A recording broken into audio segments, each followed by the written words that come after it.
నమస్తే, welcome to hit TV. నా పేరు నరేష్. ఆపరేషన్ సింధూర్ ఇండియా చెప్పకుండానే ఆపరేషన్ సింధూర్ని స్టార్ట్ చేసింది. అమాయక భారతీయ ప్రజలను చంపుతూ మగవాళ్ళనే టార్గెట్ చేస్తూ వాళ్ళ కుటుంబ సభ్యుల ముందు, ముఖ్యంగా భార్యల ముందు భర్తలను చంపి ఆ భార్యలకు సింధూరాన్ని దూరం చేసింది పాక్. ఇక సింధూరాన్ని దూరం చేసింది కాబట్టి ఆపరేషన్ సింధూర్ అనే పేరుతో ఇండియా రాత్రే 9 చోట్ల క్షిపణులతో దాడి చేసింది. దాదాపు 100 మంది టెర్రరిస్టులను హతం చేసింది. ఈ నేపథ్యంలో 3 ఉగ్రవాద స్థావరాలు కీలకంగా ఉన్నటువంటి సియాల్కోట్ ఉగ్రవాద స్థావరాన్ని నేలమట్టం చేసింది. ఇక 9 క్షిపణులతో దాడి చేయడం, 100 మంది టెర్రరిస్టులను హతం చేసింది. ముఖ్యంగా ఒక కీలక టెర్రరిస్ట్ నాయకుని కూడా హతం చేయడం జరిగింది. ఇక పాకిస్తాన్లో ఇప్పటికే భయం మొదలైంది. పాకిస్తాన్లో ప్రజలందరూ కూడా భయభ్రాంతులకు గురవుతున్నారు.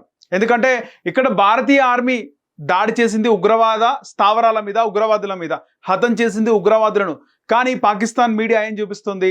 పాకిస్తాన్ పై ఇండియా దాడి చేసింది, పాకిస్తాన్ ఆర్మీ పైన ఇండియన్ ఆర్మీ దాడి చేసింది, ఇలా చంపింది అని చెప్పేసి సాక్షాత్తు పాకిస్తాన్కి చెందినటువంటి మంత్రులు పోస్ట్ చేస్తున్నారు.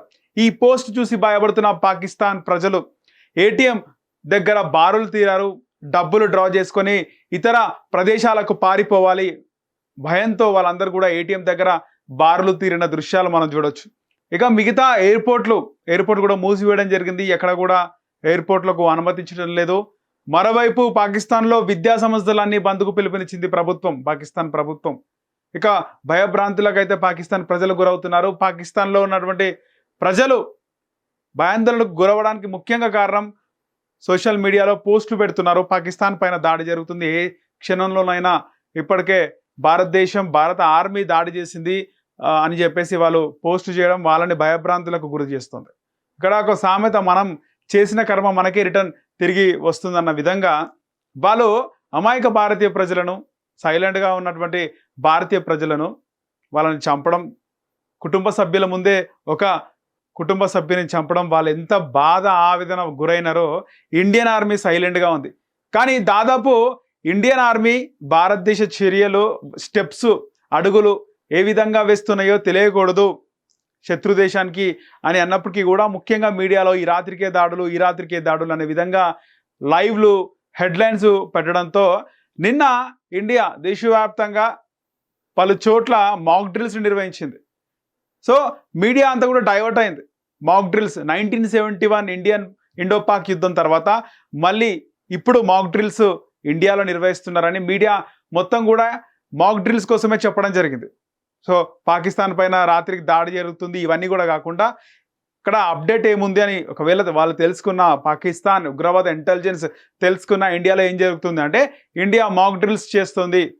ఎక్కడికక్కడ వాళ్ళు మాక్ డ్రిల్స్ చేస్తున్నారు. అంటే యుద్ధం వచ్చే క్రమంలో ఒకవేళ యుద్ధం కనుక వస్తే ఏ విధంగా ప్రజలు తమ ప్రాణాలు తాము కాపాడుకోవాలి అనే విధంగా మాక్ డ్రిల్స్ నిర్వహిస్తుందనే దాంట్లో ఒక ఇష్యూని ఆర్మీ అయితే డైవర్ట్ చేసి ఏకంగా దాడి చేయడం, 3 కీలక ఉగ్రవాద స్థావరాలను ధ్వంసం చేయడం, 9 క్షిపణులతో దాడి చేయడం, దాదాపు 100కు పైగా అక్కడ ఉగ్రవాదులు హతమవడం, ముఖ్యంగా ఒక కీలక ఉగ్రవాద నాయకుడు హతం కావడం.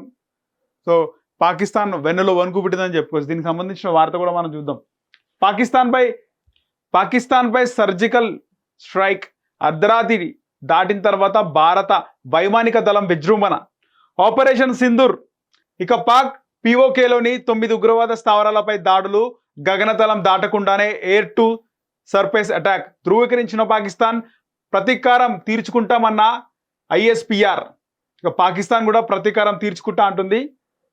ఆపరేషన్ సింధూర్ పహల్గామ్ ఉగ్రదాడికి ప్రతీకారంగా భారత్ మంగళవారం రాత్రి సర్జికల్ స్ట్రైక్ జరిపింది. పాక్ ఆక్రమిత కాశ్మీర్లోని 9 ఉగ్రవాద స్థావరాలపై క్షిపణి దాడులు జరపడం, ఇక నేలమట్టం చేసింది. పాకిస్తాన్ గగనతలంలోకి వెళ్లకుండానే సరిహద్దుకు సమీపంలో భారత వైమానిక దళ యుద్ధ విమానం నుంచి లక్షిత ఉగ్రవాద శిబిరాలపై క్షిపణి దాడులు చేపట్టింది. మనం చూడొచ్చు విజువల్స్లో.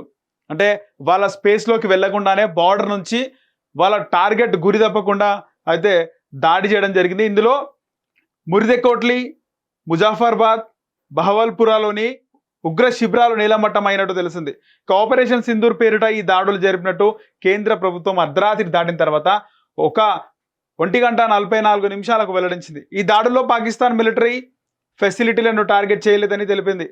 నిజంగా ఇండియా సంబంధించి పాకిస్తాన్ మిలిటరీని మేము టార్గెట్ చేయలేదు, ఉగ్రవాదులను టార్గెట్ చేస్తున్నాం అని చెప్పేసి చెప్పడం జరిగింది. ఇండియా చాలా జాగ్రత్తగా టార్గెట్లను ఎంచుకున్నదని వివరించింది. ఇక భారత భద్రతా బలగాలు పాకిస్తాన్ నుంచి ప్రతీకార చర్యలకు తావు లేకుండానే జాగ్రత్తగా ఆపరేషన్ చేపట్టింది. పహల్గాంలోని అమానవీయ దాడి జరిపారని, దోషులను శిక్షిస్తామన్న తమ సంకల్పాన్ని ఆచరణ రూపం ఇచ్చామని కేంద్రం తెలిపింది. ఇక ఆపరేషన్ సింధూర్ గురించి కేంద్రం నేడు అధికారికంగా వివరాలు వెల్లడించింది. అలాగే భారత దాడులను పాకిస్తాన్ ధృవీకరించింది. బహల్పూర్, కోట్లీ, ముజాఫరాబాద్లోని 3 ప్రాంతాల్లో భారత్ దాడులను జరిపిందని Pakistan inter service public relations తెలిపింది. ఇక భారత దాడి తర్వాత పాకిస్తాన్ విమానాలు గగనతలంలో చక్కర్లు కొట్టాయని వివరించింది.